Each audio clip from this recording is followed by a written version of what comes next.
네, 이번에는 새정치민주연합 쪽의 입장을 들어보겠습니다. 새정치민주연합 전략기획위원장인 진성준 의원을 연결합니다. 의원님 안녕하세요. 네, 안녕하세요. 진성준입니다. 예, 이른바 성완종 리스트 전국을 강타하고 있는데요. 새정치민주연합에서 이번 사태를 친박 권력형 비리 게이트다 이렇게 규정을 하고 있는데요. 네. 자, 사건 대응을 위한 친박 게이트 대책위원회도 구성하고 있군요. 네, 그렇습니다. 네, 자, 어떤 활동을 하실 예정인가요?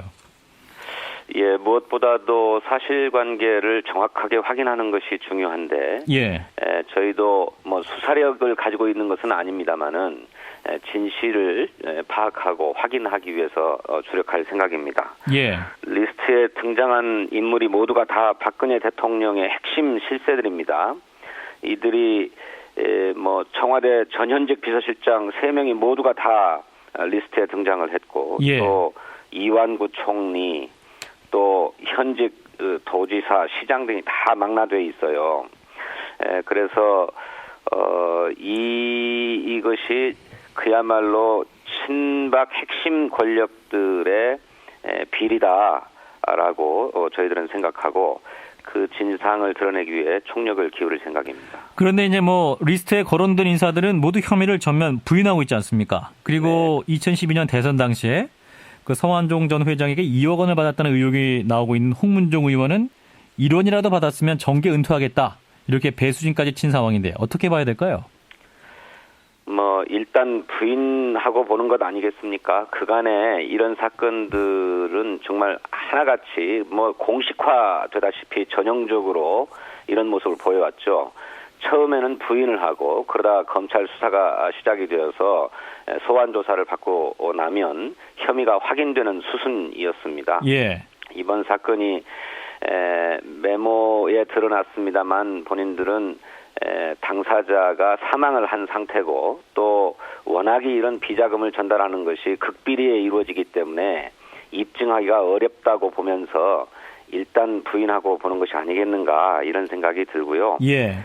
철저하게 수사를 하게 되면 틀림없이 조력자들도 있고 중간에 개입한 사람들도 있기 때문에 전모가 드러날 것이다 이렇게 생각합니다. 예. 자, 문재인 대표는 이제 현직에서 거론되는 사람들은 현직에서 물러나라 이렇게까지 입장을 표명하고 있는데요. 자, 그 이유는 뭔가요? 아까도 말씀드렸던 것처럼 지금 리스트에 거론된 분들이 현직 청와대 비서실장입니다. 예. 또 현직 총리도 리스트에 등장하고 있는데 이분들은 모두가 다 검찰의 수사에 영향을 미칠 수 있는 위치에 있어요. 그래서 살아있는 권력이라고 불리우는 분들인데 이런 분들이 현직을 유지한 채 과연 공정하고 철저한 수사가 될 수 있겠는가 이렇게 생각하는 것이고 그런 의혹이 제기된 것만으로도 그분들이 국정을 운영해 나가는데 치명적인 한계를 드러낸 것인 만큼 자리에서 물러나서 철저하게 수사를 받고 본인이 결백하다면 결백한 대로 본인의 명예를 회복하면 될 것이고 또 검찰의 수사에 적극적으로 협력해서 진실을 드러내겠다라고 하는 자세를 보인다는 차원에서 그런 조치가 필요하다고 생각합니다. 말 그대로 검찰 수사가 제대로 이루어지지 않을 우려가 있다 이렇게 생각하시는 거군요. 네, 그렇습니다. 예, 그런데 검찰은 권력의 눈치를 보면서 많은 사건에서 꼬리 자르기 수사를 한다거나 부실 면피 수사를 해왔지요. 국정원 대선 개입 사건을 수사하는 데 있어서는 담당 검사를 찍어내고 또 심지어는 검찰총장까지 찍어내지 않았습니까? 그런 행태를 봤기 때문에 검찰이 과연 철저하게 수사할 수 있을 것인가 하는 데 대해서 의문이 제기되는 것입니다. 네, 한편에서는 그런데 이제 이름이 메모지에 한번 올랐다고 현직에서 물러나는 게 말이 되냐? 나중에 혐의가 없음으로 드러난다면 문재인 대표가 책임질 것이냐? 앞서서 이진복 의원도 이런 주장을 하고 있습니다만. 설사 그분들이 결백이 입증된다고 하더라도 그런 구설에 올랐다는 것만으로도 저는 정치적 지도력을 발휘하기 어렵다고 생각합니다.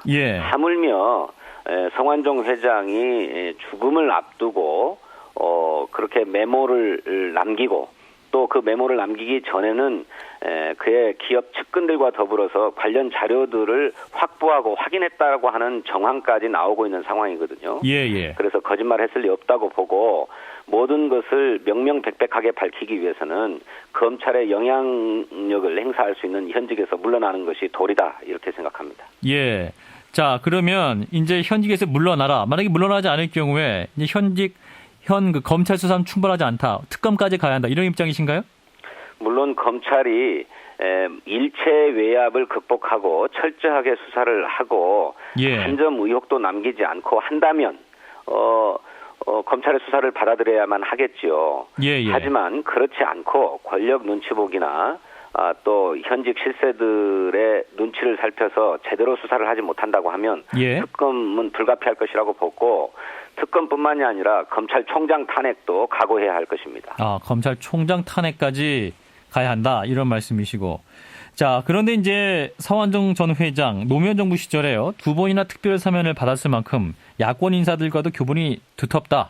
따라서 새정치민주연합도 이른바 서완종 리스트로부터 자유로울 수 없을 것이다. 이렇게 보는 시각도 있는데요. 대통령의 특별 사면이 무슨 야권 인사들과의 교분으로 이루어지는 것인지는 제가 잘 모르겠습니다만은 예.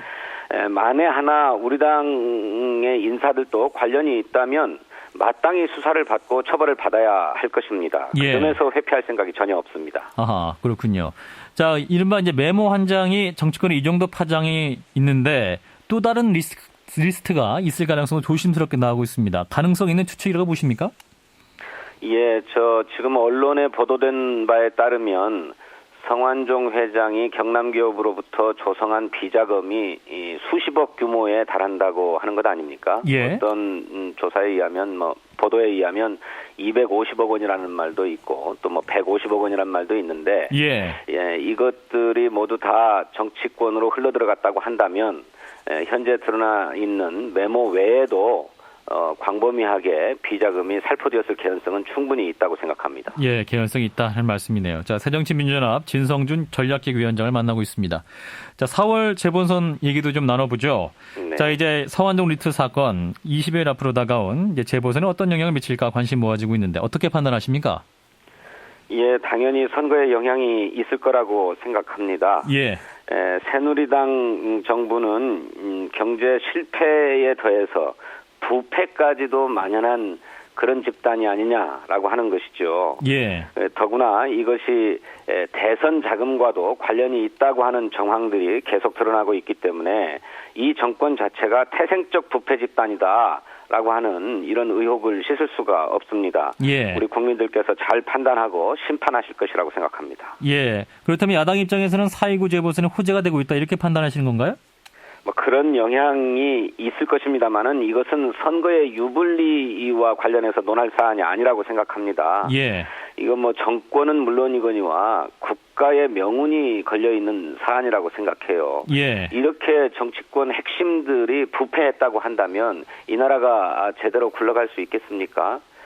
저는 선거의 유불리로 논할 사안이 아니다 이렇게 생각합니다. 네, 조금 전 말씀하셨습니다만은 이번 사건 대선 자금 수사까지 더 확대돼야 된다 이렇게도 보시는 건가요?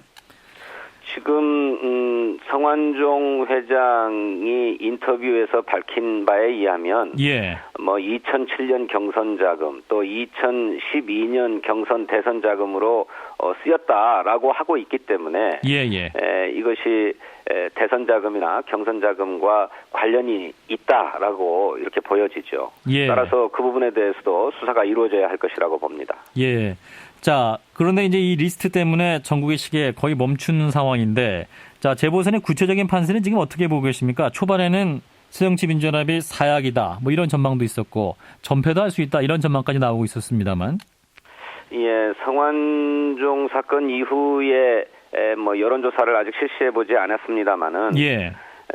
처음에는 야권 후보가 난립함에 따라서 대단히 어려운 선거가 되지 않을까 이렇게 예상을 했는데 그간의 선거 과정을 보면 네 곳 선거구에서 모두 확실한 양강 구도를 형성하면서 치열하게 접전을 벌이고 있는 것으로 보입니다. 예.